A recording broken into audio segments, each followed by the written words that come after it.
Welcome back, everybody, to Two Guys and a Stack of Comics. My name is Reed. Along with me, as always, is Mike. Mike, we are wrapping up our series on how to fix Marvel Comics with a final issue that we want to talk about. The first part we talked about was fixing the MCU. We talked in the second piece about making the heroes feel like heroes again. Finding a way to, bring in editors and people like that who will present these characters in a way that the fans have always embraced. Third part, we talked about growing that younger generation of fans. We think that Marvel has a unique opportunity because of how many characters they have that connect with the younger generation at a higher level than DC. Even though we're DC fans, we have to fully admit that Marvel has had that secret sauce of getting younger fans to be more interested in their characters. The last point we want to talk about today, our fourth and final kind of point on this, is how does Marvel bring back some of the great talent that has left? How do they inspire some of these guys to come back? And the number one thing that you always see in comments, you see this from creators themselves, you see this from fans, is that the compensation that goes to these writers and artists just isn't there for them anymore, right? The page rates, whatever they're getting there, the incentives for someone like a Mark Millar or a Jonathan Hickman or a Jeff Johns to, just go write his own thing and hope it turns into a Netflix series and can cash in on that, as opposed to doing, contract work with Marvel, where if you create the next great character, hey, you got your page rate, that's about it. And they Do don't they get the still get incentives. do they still get paid by page rate? Yeah, I believe Still it's still based? page rate for most creators that you see, and that's it. That Wow. seems to be a huge gap in that you have. I think the thing with comic books that's so interesting is right now you look at the landscape. It's not that a lot of these legends don't do comics anymore. It's that they don't do them for Marvel and DC, right? When you look at the fact that DC's sales are down and Jeff Johns is currently writing three comic books, it's just none of them are for DC. It's for Ghost Machine. Mark Millar, a guy who created something like Civil War that would turn into a $1.5 billion movie for the MCU. He's writing his own stuff through, I think, Dark Horse now and a couple different imprints that he has. And so what we have to look at is one, we want to talk about why we think upping the compensation is absolutely worth it for comic book companies. Because one of the common complaints that we'll hear people talk about, whether it's in comment sections or wherever it may be, is well, Reed, they don't care about the comic books that much anymore, right? They don't really, they're not going to invest the money because the comic books don't matter that much. And I just think that's an absolute fallacy in thinking in that. One of the things is, and me and you have always talked about this, Mike, when these creators come in and they create a character like, say, Deadpool or Venom or a storyline like Civil War, it's not that, hey, the Venom comic book goes from 20,000 sales to 60,000 sales because of a great artist. It's that the storylines that those guys create turn into $2 billion movies. They turn into these huge theme parks, Sometimes they do. right? You look at Rob Liefeld, right? You can give Rob Liefeld all the junk you want for some of the horrible drawings in the 90s and stuff that he did. That man creating Cable, that man creating Deadpool has produced what? Deadpool's a 2 point something billion-dollar franchise at this point. Cable is on action figures and has had multiple comics. I mean, go down the store aisles anywhere, you're going to see 10, 20 different Deadpool things from Marvel.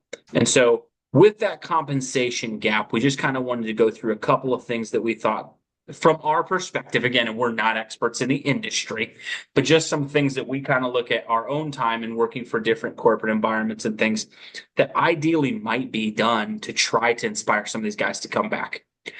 So, Mike, that's kind of the thesis statement, so to speak, for this last part. What do you think about all these classic creators? Like, do you think the publishing wing still provides a huge incentive for these companies? Like, it's a really important thing they can't give up still. You can't let, and we touched on this on the last video, you can't let the publishing wing of this whole creative process just wither and die, because that is the wellspring from which all of these ideas come. And you have to invest in that for the future, and you have to go about it with a new perspective and a different model. Just because if everyone's been saying since the end of the 90s that there's not going to be any comic books anymore, well, Mhm. guess what, they hung around for another 30 years so far. But it's struggling, and it's frustrating as a fan of the printed material, that we all are. If you're watching this video, you definitely are. Yeah. And it's frustrating for us to sit and kind of watch it go down like the Titanic slowly sinking, and you're thinking like, what's going to happen? And you've got to re-incentivize these creative types, however it might be. And you have to also understand when you bring this concept to that there are all these other entities involved. There's the motion picture entity, there's the marketing and merchandising entity, there is, there's all the video T-shirts, games, toys, diapers, t-shirts, video toys, games. yeah, Yeah. apparel, and all of this merchandising and all these other companies are involved. But somebody has to take the reins and make the decision that these things all have to work together.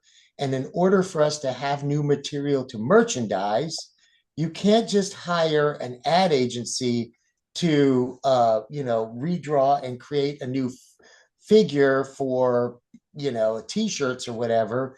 You can't just go to Hollywood and have Joe Smith, Hollywood regular Joe writer, who might have wrote the greatest Die Hard, 75 movie script, and have put him on some, superhero movie. You just can't do it. You've tried and it doesn't work. And the reason it doesn't work is because the people that create these ideas are invested in these ideas, and they love these characters and these legacy properties. And, for folks like Jeff Johns, he's a perfect example. Todd McFarlane, it was their life's dream to come and work for DC and Marvel Comics.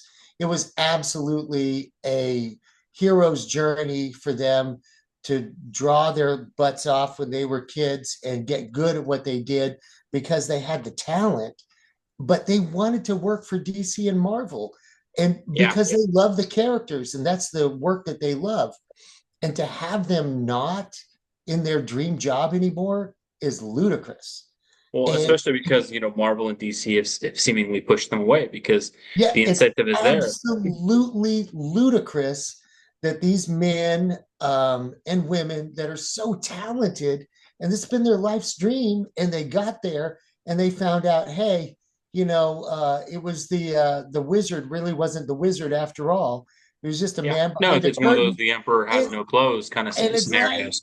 it's like you've got to make the head bean counters and the top executives and the CEOs of all branches of these companies realize that this is the wellspring, and you have to put some money into it to invest it.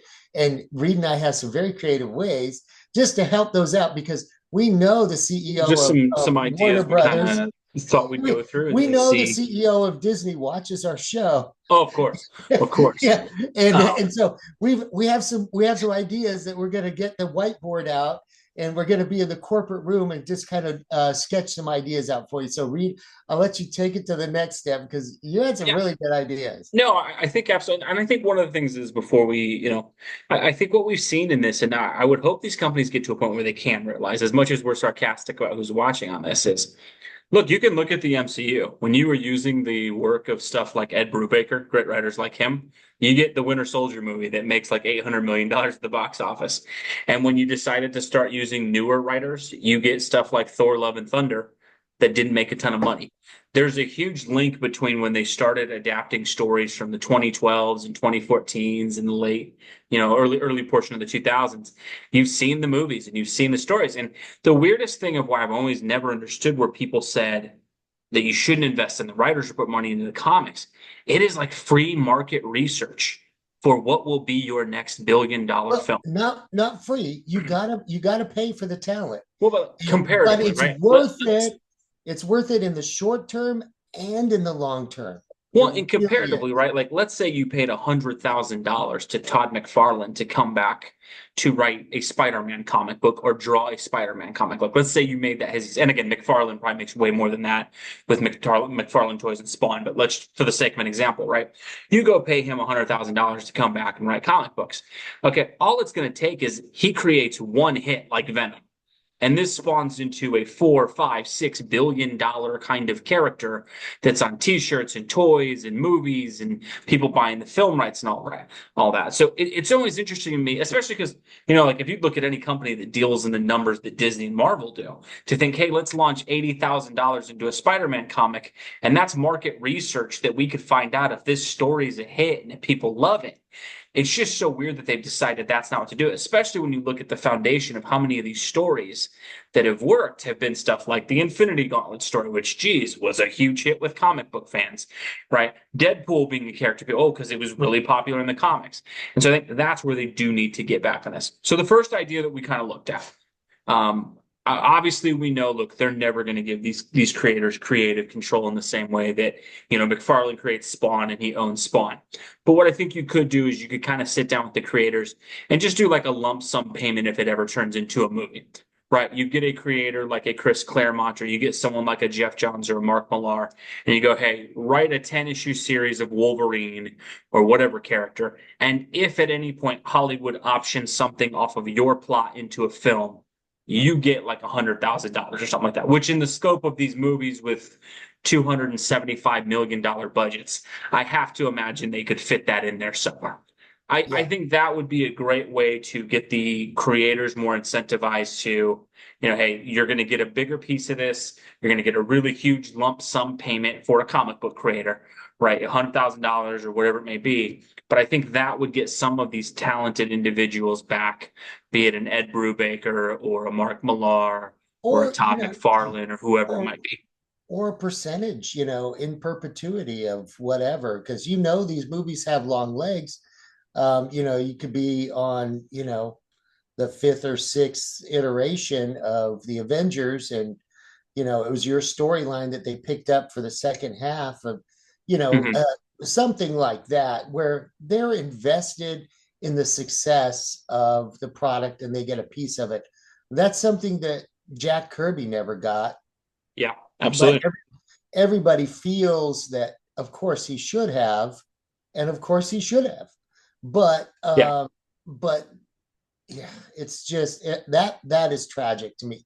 No, But the um, what's been done to the creators in the past. Yeah. but since Jack Kirby and Todd McFarlane has said it in interviews, that he went in with his eyes open, and he said if they could do that to Jack Kirby, they could do that to They're gonna anybody. have no struggle doing that to And you. that was always in the back of his mind when he went out and did what he did with Image.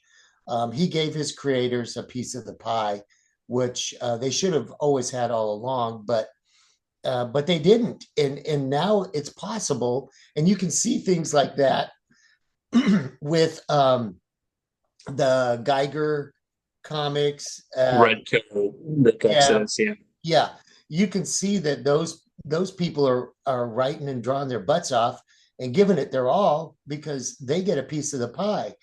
And you have to change your model. The big two has to change their model if they're going to ever attract that big talent out. I think what they've done is they've run through the gauntlet of new incoming talent and have exhausted that, because as soon as they got in and got to draw their mini series of Batman or Spider-Man, they left quickly for the indies because they get a little more incentive, and they know whatever they draw for DC and Marvel, they own it in perpetuity, and they'll never see any money for that. But you've got Mhm. to figure out how to break that mold. If you create something Yeah. new, if you write a story for one of these legacy characters that gets turned into a movie or a video game, if that storyline is used, or if you created the art that ended up being the model for the video game, you should get something from it. You just have to be more generous. We Well, can't especially all. because they're dealing with such small salaries comparative to some of these huge industry things, right? When you hear some of the salaries for some of these comic book writers, it almost stinks that they get so much criticism for it, because when you find out what they're making, it's like, man, to be paid that amount of money and to catch that amount of flack from folks. And so I think that's the thing that you could do is, look, I absolutely refuse to believe that, Marvel doesn't see the value when you have something as lucrative as the MCU or the Disney parks or all these, you toys and action have to figures you have to to say, see hey, it we as can investment. just The creative wing, we can just cut that off and just put whatever out there. Especially because when you look at it, they've tried to adapt some of these newer stories. You know, Sam Wilson being Captain America and all that, that was a newer story. That has not panned out well as far as sales and production and stuff. It's these newer ideas. It didn't sell well as a comic, and surprise, it's not selling well as a property after that. It's like you're an automotive manufacturer, okay? And you have some really successful cars out there. You're Toyota and you got the Corolla and it's on its, 27th iteration or whatever. But you're fine with the way it's going, and you decided to cut the legs out from under your R&D department. Mhm. We're not really interested in new models. We're just going to keep putting out this Corolla. We're Yeah. not interested. It's unthinkable in the world of CEO, right? No, it's something that makes no sense, and it seems unique to comic books again, and that's one of the things is the importance of the actual medium of the comic books. Again, it's like market research that you can do. It's where it's the building ground of so many of these huge things that can turn into it. Whereas yeah, if you cut a check for $1 million to a writer, and again they'll never do that, but like if you would cut a check for $1 million to Rob Liefeld or whoever, and they come in and create another Deadpool, you are Yeah. going to make that back so quickly in the amount of merch and stuff that you can sell. So I think just giving them a piece of a pie, I think maybe like a lump sum payment agreement of, hey, if this turns into a movie or this turns into a TV series or something like that, I think you could outline it in the contracts with them, and then Mm. they'd be incentivized to come back and work because they know, hey, if my work is as good as it normally is, I'm going to see something on the back end that helps me. And also with these talents in the back of their mind, and it's the same with any regular Joe employee. If you're invested in the success of it, and that's really what's missing from the big two right now with the current stable of artists and writers. There's no incentive for you to turn out the good stuff. You can just turn out whatever you want. You still get your paycheck, and then when you get bored, you move on. To bigger paychecks in the indies or wherever you're going to go. But if Mhm. you're invested in the success of it, like a salesman, like you're only going to get a commission check if succeed, It's profitable. Yeah. and so you're going to work your butt off to make sure that you do the heavy lifting and you bring your best work, which is really what we is really desperately what the big two need. They need really good work, really creative work, and they need big time talent to turn the ship around.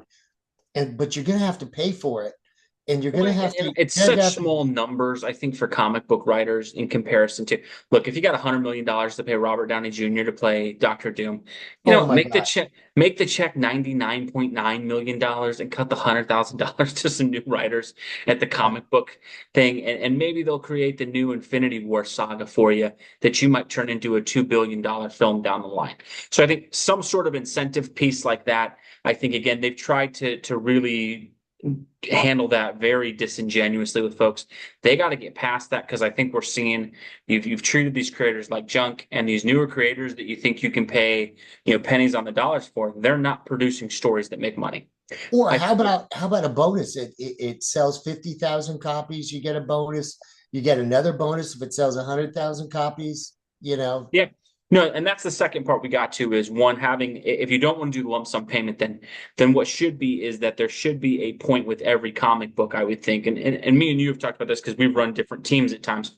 One of the things that we've always had with like, sales and stuff when we've been on projects is, look, there's our break even point that we know. Like we've invested this amount of money. If we sell this amount of units, we will break even. And then everything after that is when we start getting bonus checks and things like that. I think what's Yes. interesting with Marvel and DC, when you hear about a lot of it's just page rate based. That I'm the artist on X Factor, and I get paid $200 a page. And so if X Factor sells 20,000 copies, I still got $200 a page. Or if it sells 100,000 copies, I still got my $200 a page.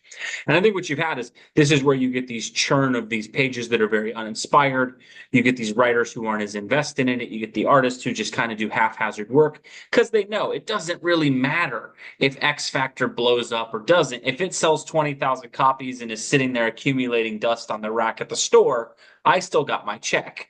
If it sells off the shelves, I still got my check. And I think the thing is, right now, the only incentive these guys have, like you said, is if you're someone like a Jason Fabok, right, who's on this Rook Exodus book, he did all his great work on Justice League for like a year. I think he was on Justice League for like a year, and that got him the ability to go write an indie book to where he didn't need to do the contract work for DC and Marvel. I think what they've got to do is if you want to get some of at least the mid-tier talent back, right? You may not get Johns and McFarlane, but if you want to get some of these, B plus, A minus writers who are out there to come back and work for you instead of the indies, because not everybody's Mark Millar or McFarlane where they have a Spawn or Kingsman out there that's making them millionaires. One of the things you could really do is, hey, instead of you having to risk it all on an indie book, how about we sit down, we look and go, hey, Amazing Spider-Man is profitable at 80,000 copies sold. If you help us raise that to 150,000 copies, every copy after we break even, you get 25% or you get 50%. I think that would bring some of them back. And where I think the comic companies wouldn't even lose that much on that is you're having so many of these books canceled anyway. So the only way that these guys make extra money is if they help your book make more money that you were never going to make in the first place because it wasn't selling at those numbers. It gives them something to strive for. It inspires them to bring their best game, which is where we need them back in the big two. And Marvel more so than others, because you probably have 20 or 30 titles that are just throwaways. They're going to get canceled. Oh yeah, no. And they do that year after year. Talk about that, Reed. Yeah, I mean that's the other thing is I think what we've got to see, and I'm sure there's probably publishing contracts and things. And again, we're not going to sit here and pretend we know the inner workings of the industry. But I think the craziest thing for me with Marvel and Marvel especially, Marvel really they release these solicitation things every 3 months, right? The solicitations come out. I think you get the little Marvel. They have the little solicitation guides at the comic store sometimes. When you pick them up, what's funny is you can flip through that, and they're normally like 70 or 80 pages. Almost everybody in that shop who has anything to do with comics can flip through that, and you can identify 25 to 30 titles immediately that you go cancel, cancel, cancel. That's 6 issues. That's 8 issues. That's not going very long. We all know this. I think Marvel has to know this too, right? There's no way that they don't, right? And I can count on one hand the amount of times that I've been wrong about the series, and it hasn't been canceled in like 6 issues. I think the thing is, you got to stop pouring money into these things that are just black holes of losing film money. Where you get to there's some, and it was weird because I really liked the series itself, but there was a Black Adam comic book that came out, I think about 2 years ago from Christopher Priest. It was a 12-issue series. Yeah. Right around when the movie came out. I think it was like around 6 months maybe before or after the film. I decided, you know what, I'm just going to pick it up in trades. Right. I picked up the first trade and it didn't make enough money and they never released the second trade. The only way you got it is if you went and bought the single issues because there just wasn't enough interest in the title. And the thing is, everybody kind of knew that going in, like a Black Adam comic's not going to sell, right? Like no matter how cool I think Black Adam is as a character, you just know that's not going to work, even with a great talent like Christopher Priest on it. And that's the thing is we see Marvel and DC so many times. I think Marvel more so than DC. They launch these books that you know from the outset, guys, that's DOA. It's never going to move. And the only way that it would move would be if you did get a Jeff Johns or a Jim Lee or a Mark Millar or some name talent on it that you're like, wow, he's on the book. I'm going to buy for him instead of the characters. And so I think that's the thing. If you stopped putting sunk costs into some of these things that just do not move and said, you know what, let's cancel the She-Hulk book that's not moving. Let's cancel, the X Factor book that's not moving. Let's cancel the Sentinels book that's not moving. And let's take that budget and instead of worrying about that, let's throw that into the new artist on Spider-Man. Let's throw that into the new artist on Uncanny X-Men. I think you'd start seeing that work. And I know there's probably got to be some publishing incentive that they have to have certain amounts of comics that come out. But at the end of the day, there's just so many that canceled every year that have to be losing money for them. That this has to become something they fix. The point is, if you brought the talent in, and they produced the work that made the books fly off the shelf, you'd be right back up to your printing quota in no time because you'd be selling. You're selling 150,000 copies of Spider-Man instead of 80,000 copies of Spider-Man, and 10,000 more copies of Hulk than you would have. The list goes on. I just think they have to look at that I think they have to get to a point where they can sit down with the creator. And look, Marvel and DC know this, and this I'd be surprised if they don't tell this to the creators.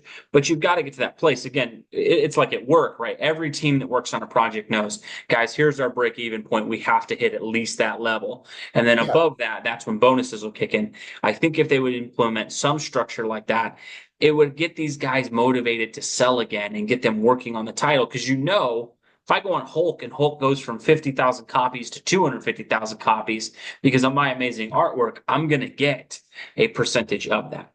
I think the last option that we were looking at, and this is something that just to me is unacceptable in the comic book industry, and some of this I'm sure is on the artists, but some of it is on the companies as well. I think they have to start putting some of these people on contracts, and not exclusive contracts where all your work goes with Marvel or all your work goes with DC. It's got to start being that you pay them enough money that they release the issues on time.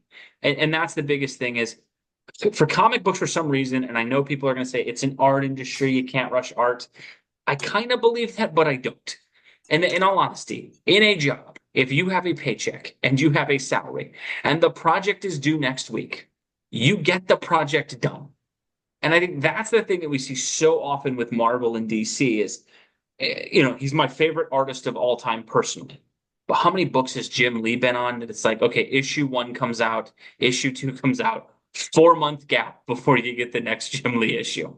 And then by issue 5, Jim Lee's not on the book anymore. And people go, well, Jim Lee's just notoriously slow with his art or whatever, right? And I don't know if that's 100% true on Jim Lee, but there's all kinds of artists like that. The thing is, you have to get to where you're paying these people enough money, or you figure something out in the contracts with them that they are incentivized that, look, the comic book needs to be done by the 16th of September because that's when the issue is releasing. And we need that at print. And it's the weirdest thing about the comic book industry. It is one of the only things that I ever see where things just get delayed and delayed and delayed and delayed and delayed. And a lot of that, I think, has to come from there's just not a lot of motivation from the writers because you're not putting enough of an emphasis behind it. And I think, again, it's one of those things. Maybe you put these people on a salary where they get benefits and stuff. And again, you may say that's too much for the publishing wing. I don't know. If we cancel some of these books that are selling 5,000 copies, take all that money and pay for Ryan Stegman or whoever to actually be the permanent artist in a book, I imagine yourselves would make that up.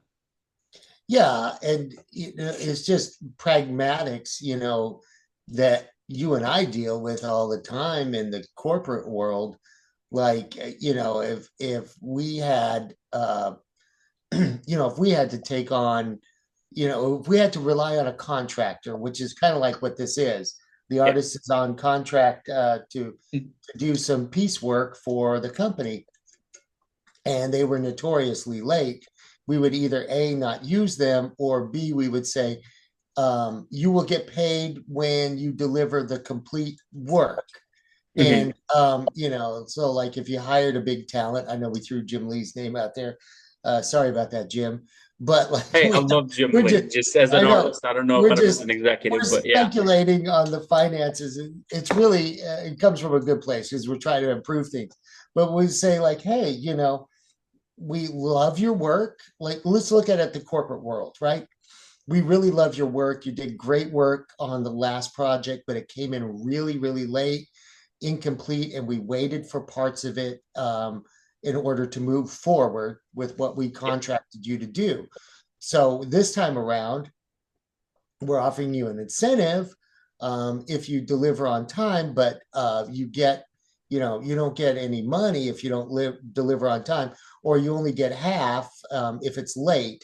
And that usually solves that problem in the corporate world. Yeah. And these contractors will jump on it, they'll make things shake and move, and it'll get to us on time when we need it. And in publishing, Well, it's and where so I just don't. timeline driven because it has to be on the press. These things are set up at a print shop where it's got to roll, and if it doesn't roll, then there's a gap, and then you still have to pay for the press time because they're waiting for the copy, and it can get really nerve wracking, and that's money in the hole, and no publisher wants to go through that. But the print shop guys, they got to have those plates done, and the only way they get the plates done is if the art's done. And the only way, it gets completed is if all the text is in there and the writers have done their job. So it might be a thing like, hey, if we hire a big name, We know you do great work. We want it, but you don't get paid until you deliver the whole thing. So we know when to, and then you would place the other jobs that would fill in the gaps while we're waiting for the big project. And when it comes through, we know we have it in completion and we don't have to wait for the art for issue 4 because it's late. Because Yeah, we and I think the thing is where all of this would end up being worth it for these companies. I think there's really two huge things. There's one, when you have a book like Amazing Spider-Man and it has sub-tier writing and art on it, the thing is it's not just Spider-Man that suffers from that, it's all of Marvel. Because how many people come to the shop to buy Amazing Spider-Man? That's their appointment book.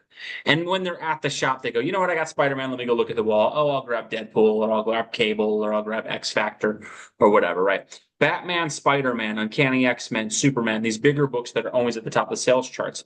It's not just those books that it affects. If you have a bad team on Batman and you get someone to drop the Batman book, that might be the only book they would have an appointment to go to the comic book store to pick up every month.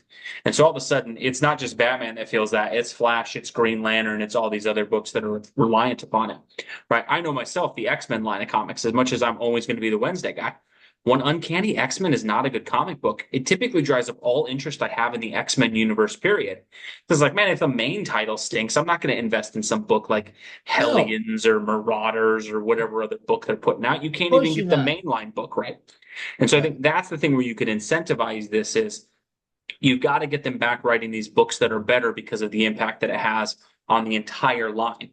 And that's where they've got to, I know there's people who will say, well, look, artists work at different speeds and all this.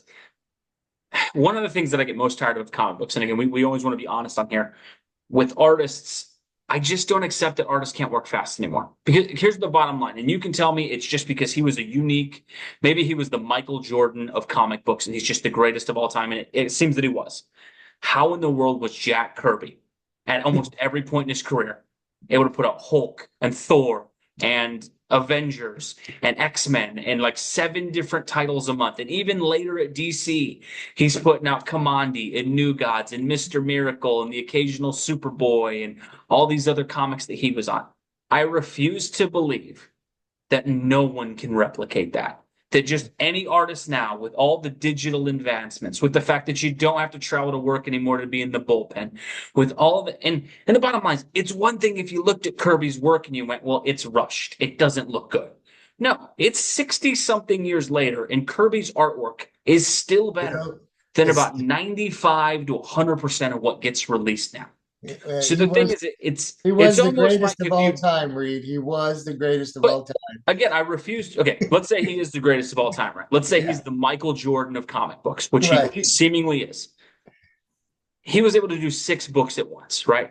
You Yet got to Michael be able to Jordan's do at Michael least Jordan. one. You got to be able to do Someone at can least give me one. one or two. Right.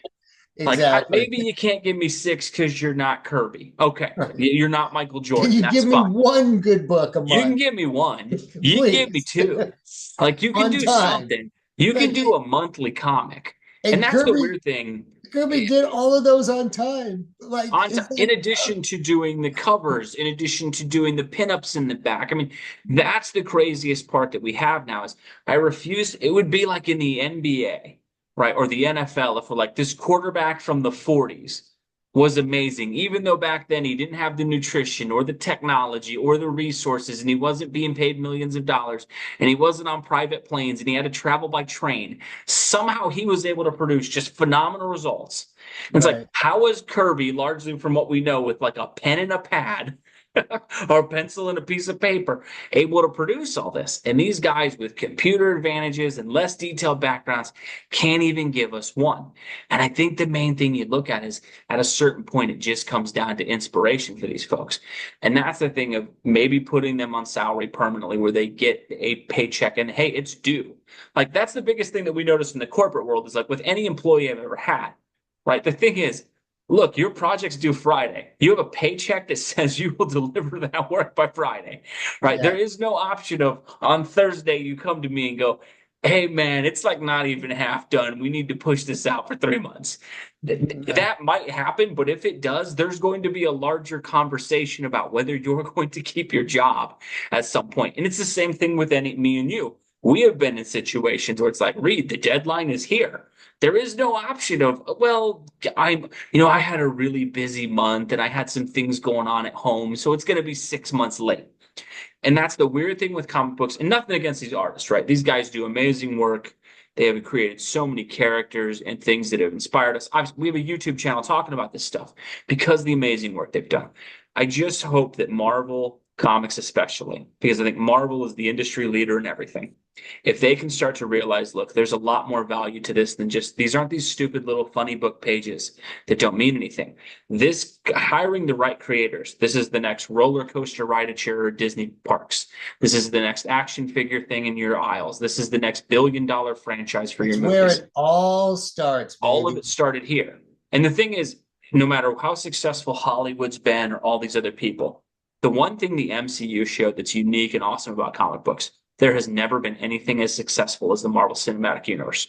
Despite all of Hollywood's efforts, that was what I think it's what almost 3, 4, 5 billion dollars at least. I think it ended up being like $35 billion from a movie series over a decade.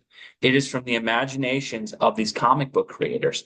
And if you're Marvel and DC, especially Marvel, you can't afford to just flush these comics down the toilet anymore, pretend they don't matter. You have to get back to compensating these people, even if you're only doing it for your own selfish interests. Right. And I think that's again for a corporation like Disney and these other ones, the only thing that's really going to appeal to them is more money. And so the whole thing that I think our appeal on this is invest more money in this, and you will probably see more money yourself. You And can't I hope they can do that. not you cannot sideline the publishing wing of these properties. It just won't work. And you've seen the results. It fizzles and dies right on the vine. But, if you water the roots and take care of the plant and those artists and writers, and you get the good talent and you treat them right and you give them incentives to create, they will deliver, and it will be billions of dollars will continue to flow. But Yeah. you got to treat the creative people right.